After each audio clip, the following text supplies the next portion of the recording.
wabarakatuh. Oke, baik. Hari ini kita akan mendiskusikan tentang koset. Ya. Ini ada kaitannya dengan subgroup. Ada yang masih ingat apa itu subgroup?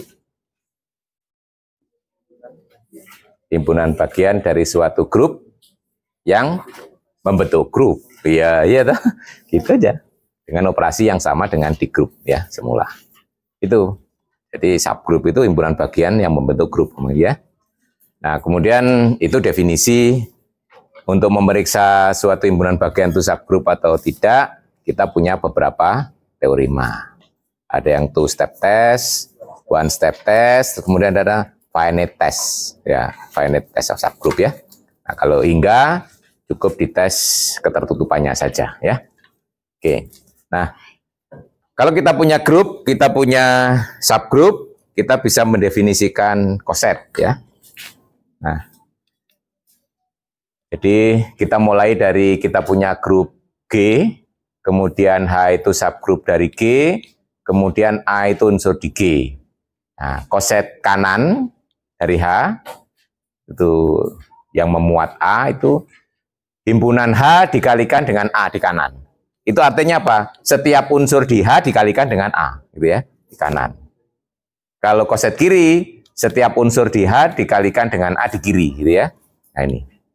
Nah ini kalau kita berbicara grup komutatif, tidak ada bedanya, gitu. Ya, kanan HA, kiri AH itu sama kalau dia komutatif. Oleh karena itu untuk berbicara koset itu akan bermakna kalau kita bekerja dengan grup yang non komutatif. Ya, semisal S3, D3 ya, SN, DN itu contoh grup yang tidak komutatif. Karena kita kemarin saya membuktikan bahwa S3 dan D3 isomorfik ya. Nah, berarti diskusi kita cukup aja diwakili oleh S3 gitu ya. Nanti D3 mengikuti gitu ya. Nah, kita lihat ilustrasi yang ada di S3.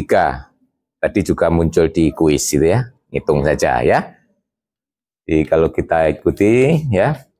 Jadi kalau kita punya grupnya itu S3, kemudian hanya identitas dan 1, 2. Ini membentuk subgroup, Anda bisa menggunakan finite subgroup test ya.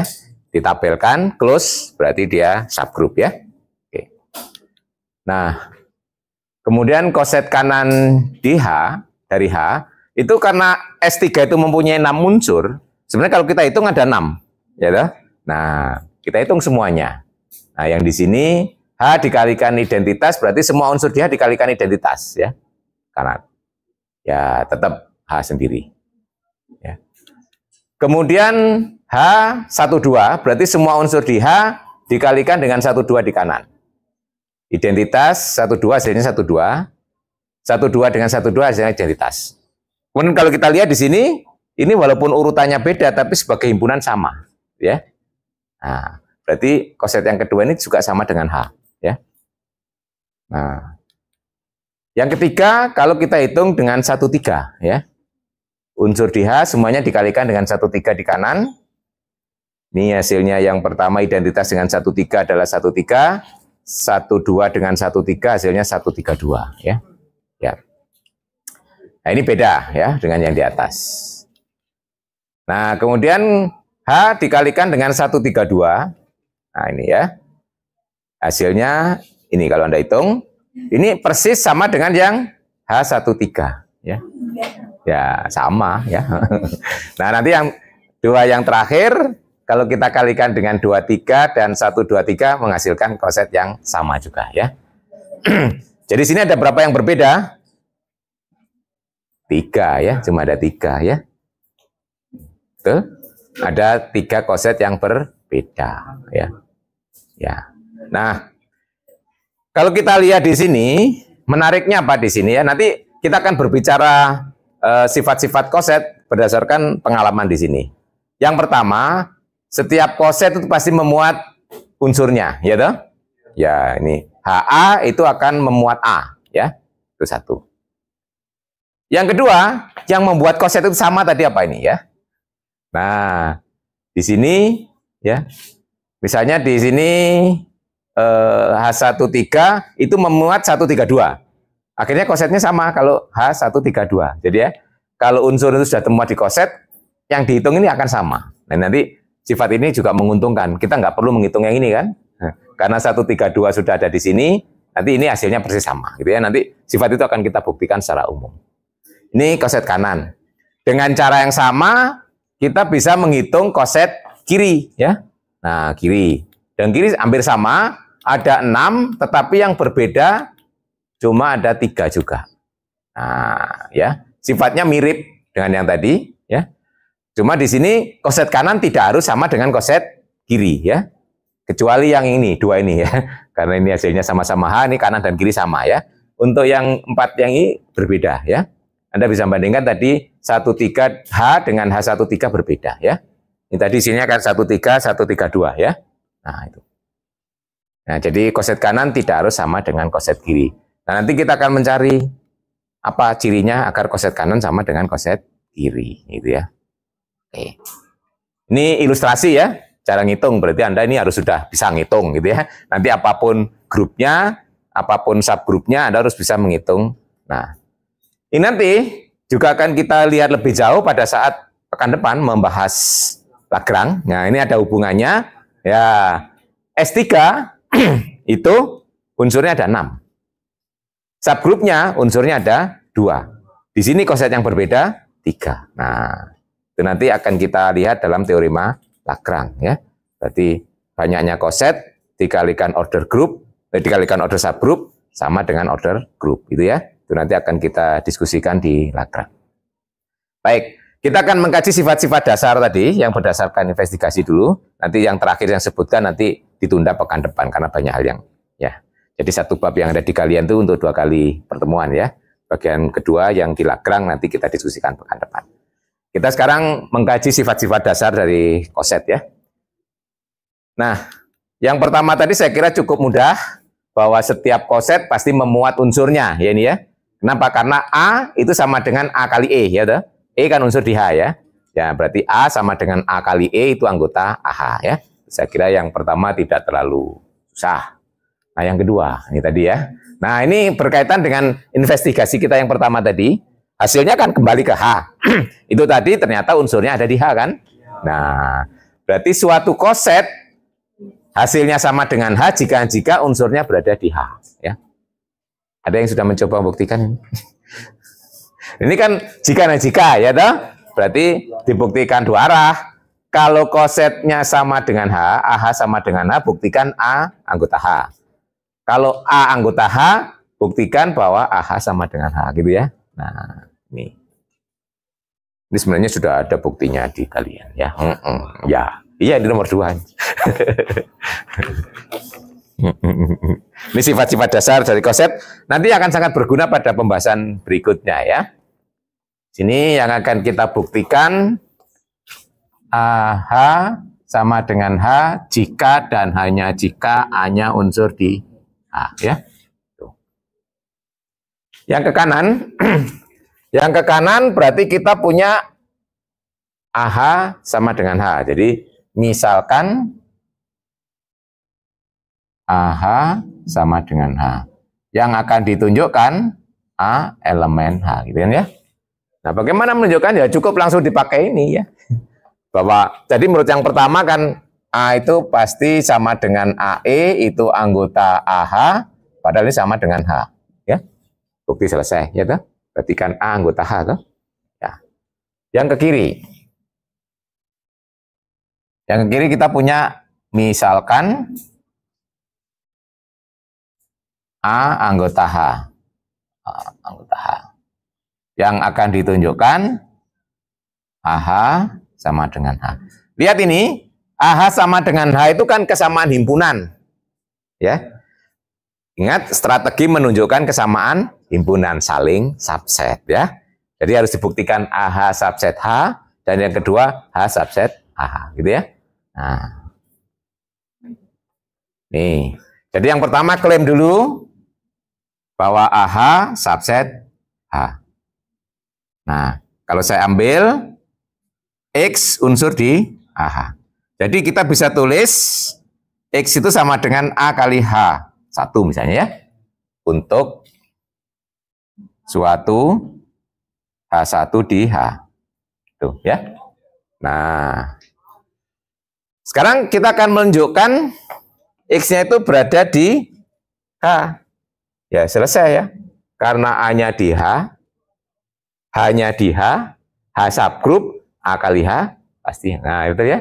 Nah, ini karena A-nya di H, kemudian H1 di H, dan H1 itu subgroup dari G. Maka, nah, X yang sama dengan AH1 pasti unsur di H. Betul?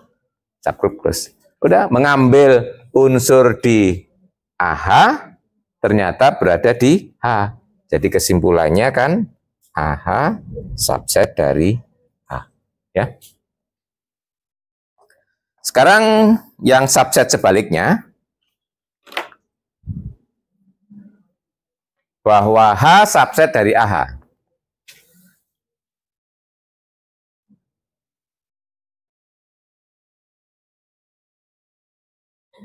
Nah, saya ambil Y, unsur di H. Nah, berarti agar menjadi ini ya, idenya gitu ya. Berarti agar menjadi unsur di AH nanti, Y itu nanti harus ditulis sebagai A kali H tertentu gitu ya. Nah, gitu. Bagaimana caranya?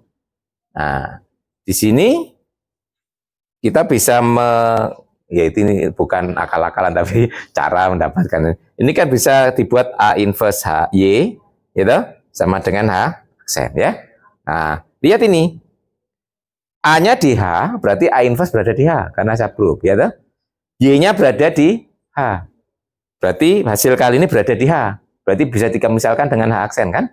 Nah, berarti nanti Y-nya akan sama dengan AH. Selesai gitu ya. Nah, ini cara mencari IDs ya untuk pembuktian. Nah, ya, betul ya. Nah, pertama kita punya karena A-nya itu berada di H dan H itu subgroup dari G, maka A inverse juga berada di H. Jadi akibatnya A inverse Y juga berada di H. Betul ya? Ya, karena kita punya Y-nya di H, A inverse di H. Nah, jadi kita bisa tuliskan A inverse Y mungkin sama dengan H aksen, gitu ya. Untuk suatu H aksen di H. Jadi, Y akan sama dengan A aksen, ini anggota A. Gitu ya. Mengambil unsur di H, ternyata Y-nya berada di AH. Jadi, H subset dari A. Oke, dari dua subset ini, berarti, nah, dipilih kesamaan ya.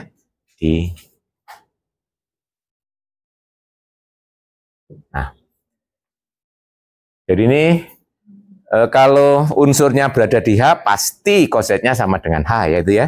Nah, itu yang bisa kita periksa. Jadi nanti ini mempermudah ngitung. Jadi nanti yang 1, 2 itu nggak usah dihitung.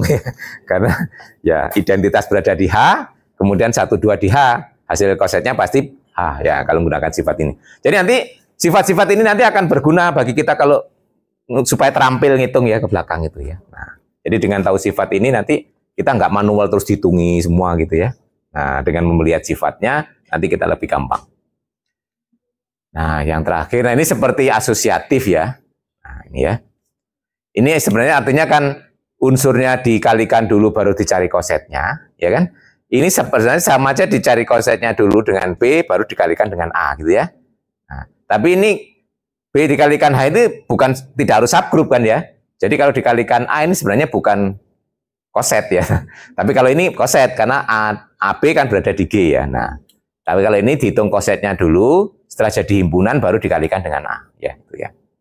Nah, ini juga akan mempermudah ya. Nanti. Gunanya kalau sudah kita hitung yang ini, ngitung yang ini sama ya hasilnya. Nah, ini saya kira juga hanya membuktikan saling subset ya. Jadi ini, dan kalau saling subset harus dijadikan unsur ya. Ambil unsur di sini, berarti tulisannya A, B, H kecil gitu ya. Nah kemudian dengan, kalau dalam himpunan kan nggak boleh diasosiatifkan ya. Tapi kalau sudah jadi unsur boleh diasosiatifkan. Jadi kalau bentuk A, B, H kecil, nah berarti nanti akan sama dengan A kurung B, H. Ya, itu nanti anggota di sini gitu kan ya. Sebaliknya tuh. Jadi ini nggak susah yang nomor 3 ya. Ini juga hampir sama yang kanan. Nah, kita lihat sifat lain lagi tadi ya. Nah, ini ya. Nah, ini tadi kita lihat ya. Koset ini sama kalau satu unsur masuk di koset yang lain, tadi hasilnya sama ya. Nah, ini. Nanti sifat-sifat yang berkaitan dengan koset kiri, ini analog dengan koset kanan ya. Ya, nanti koset kanan nggak usah dibahas. Sifat seperti ini nanti akan sama sifatnya dengan HA sama dengan HB gitu ya. Ya, itu. HA sama dengan HB jika A anggota HB gitu kan ya. Nah, itu. Jadi kanan dan kiri hanya ditukar aja. Ini juga demikian nomor 2 ini kan nanti HA sama dengan A jika A di H gitu ya. Nah, jadi cukup dibahas salah satu. Yang nomor 4. Jadi ini juga penting nanti kalau kita sudah menghitung salah satu koset, tinggal diidentifikasi. Ya, unsur berikutnya sudah masuk di koset itu nggak usah dihitung lagi. Nah, hasilnya pasti sama yang kalau menggunakan sifat 4 ini. Ya. Nah, ini juga 2 arah. Berarti kita buktikan ke kanan dan ke kiri.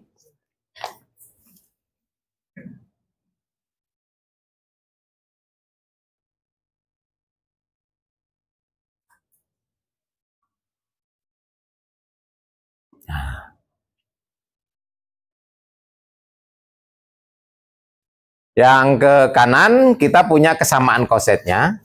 Ya, bukti yang ke kanan.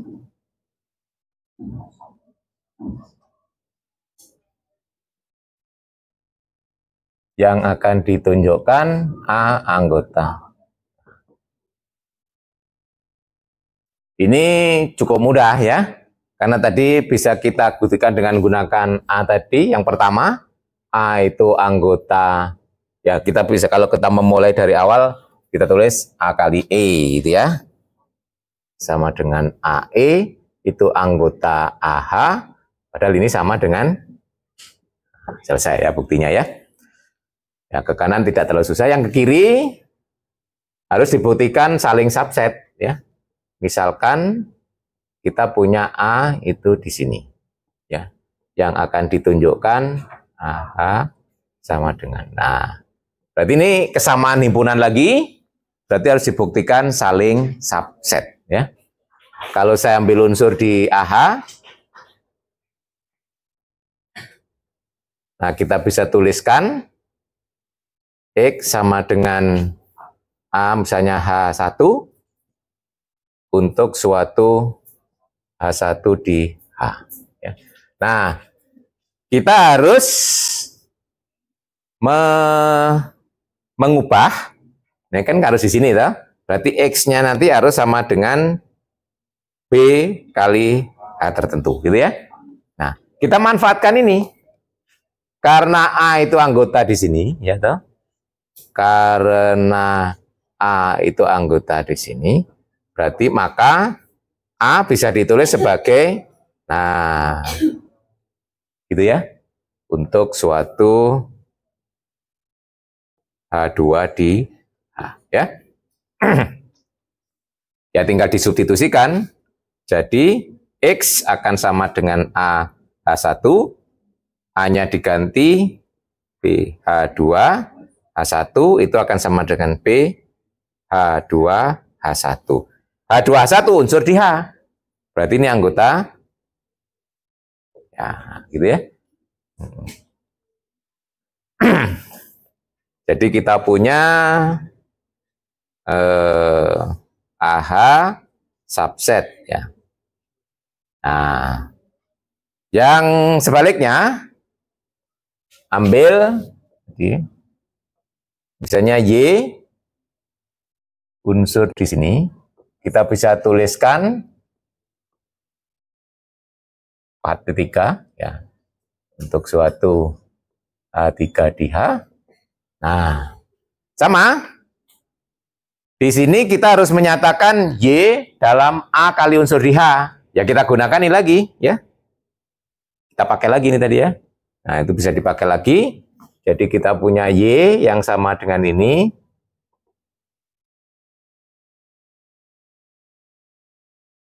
Ya, caranya bagaimana?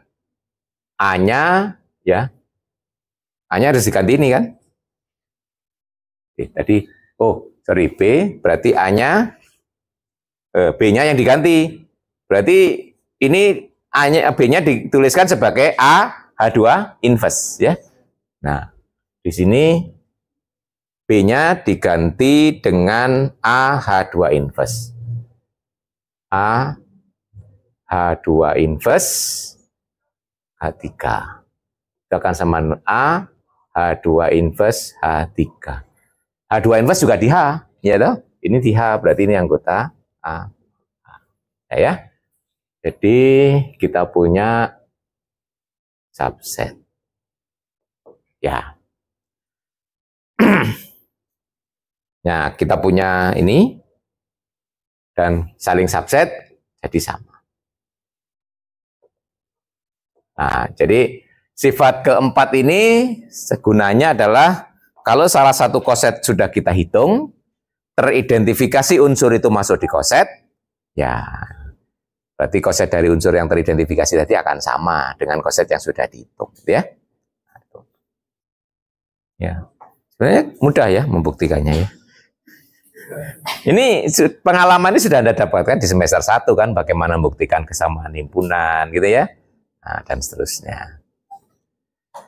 Oke, sifat ke-5. Nah, apa yang penting dari sifat ke-5 ini? Bahwa kalau kita punya dua koset sebarang, hanya ada dua kemungkinan. Sama atau disjoin. Koset itu kan himpunan ya. Sebenarnya kalau kita punya dua himpunan ada 3 kemungkinan. Sama, disjoin, lagi beririsan. Ya toh? Beririsan tapi nggak sama kan? Nah, itu kalau koset nggak mungkin terjadi kemungkinan yang ketiga itu ya. Nah, jadi kalau himpunan ada kemungkinan ini ya. Alternatif yang ketiga itu ini. Nah, ginian ya. Ini beririsan tapi tidak sama kan? Kalau koset nggak akan mungkin terjadi di sini. Jadi sama persis atau lepas gitu ya. Nah, itu. Lihat tadi hasil koset tadi kan ya. Nah, itu hasilnya dua koset itu sama atau lepas kan, anggotanya tidak ada yang sama ya. Nah, itu. Masih ingat strategi membuktikan statement atau? Kalau kita mau membuktikan statement P atau Q, gimana strateginya? Ya, ini di semester 1 ya. Logika dan pembuktian. Contoh yang paling kalau saya biasanya kalau beri kalian itu saya berikan ilustrasi ini.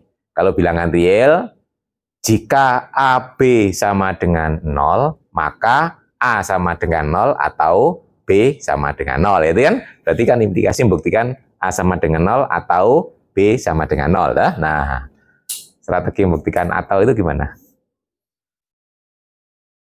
Yang satu dimisalkan tidak berlaku, harus dibuktikan yang lain berlaku, betul? Iya. Jadi kalau membuktikan P atau Q, dimisalkan tidak P, harus ditunjukkan Q. Gitu ya? Paham itu? Mengapa begitu? Nah, itu harus belajar logika dulu di semester 1 ya. Karena atau itu pasti benar kalau salah satu sudah benar. Jadi kalau P-nya sudah benar, ya selesai. Itu? Apa yang mau dibuktikan? Gitu ya? Nah, kalau P-nya salah, Q-nya harus benar. Berarti juga benar juga, toh? Itu artinya untuk segala kemungkinan, nah berarti kan baik P berlaku maupun P tidak berlaku selalu benar, gitu kan ya. Nah, itu kenapa kok strateginya begitu ya. Nah, ini. Sebagai contoh kita akan membuktikan AH sama dengan PH atau AH diriskan dengan PH kosong, ya toh?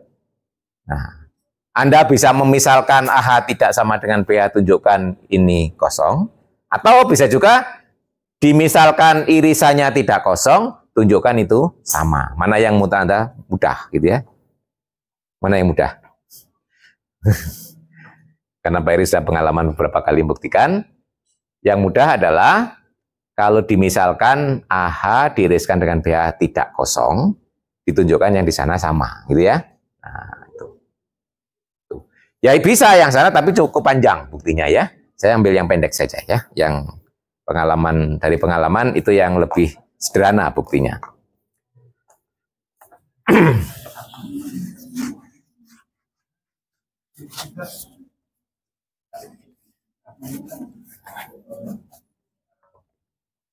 Jadi saya misalkan irisannya tidak kosong, gitu. Misalkan irisannya tidak kosong.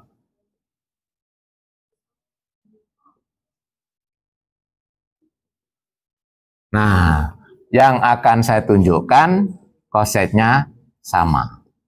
Nah, gitu kan? Gitu ya. Ini strategi pembuktian itu harus sudah lancar ya. Jadi kalau kita ketemu bentuk apa yang mau kita buktikan, strateginya harus tahu. Dan nanti kalau strateginya saya tidak tahu, gimana? Apa yang harus saya lakukan gitu toh? Belum mencari hal-hal yang mau dipakai gitu ya. Nah, kalau saja strateginya aja tidak tahu, nanti ya. Nah, ini sama dengan tadi kesamaan himpunan ya. Berarti juga harus saling subset. Nanti kita manfaatkan ini. Nah, karena ini irisannya tidak kosong, berarti ada unsur toh. Nah, berarti kita bisa ambil pilih gitu ya. Misalkan saya bisa pilih X anggota AH diiriskan dengan BH.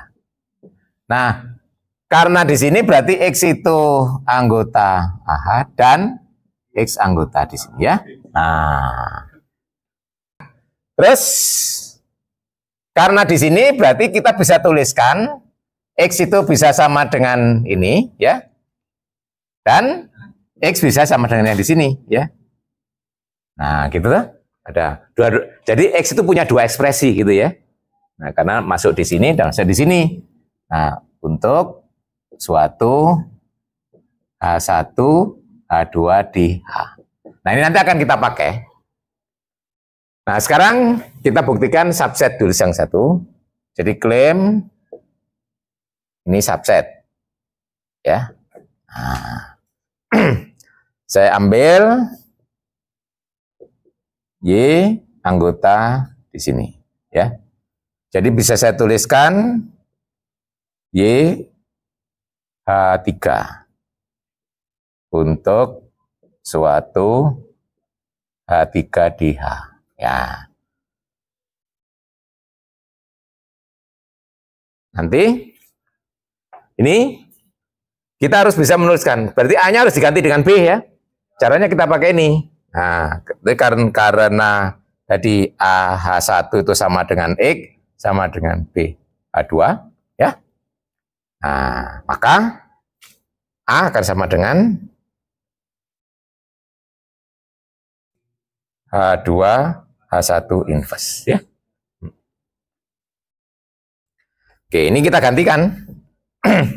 Jadi Y yang sama dengan AH3, A-nya kita ganti itu.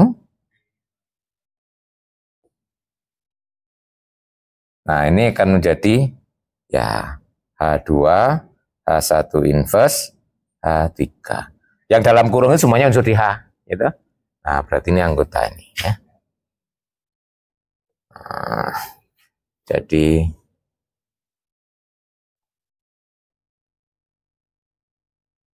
ini nanti yang bukti B H subset dari AH analog ya, nanti bisa. Ya caranya memanfaatkan ini lagi, cuma diganti yang tadi ya B-nya diganti dengan A, ya ini diubah, ya toh. Nanti diubah menjadi B sama dengan nah A H1 H2 inverse gitu ya. Nah, gitu. Strateginya sama.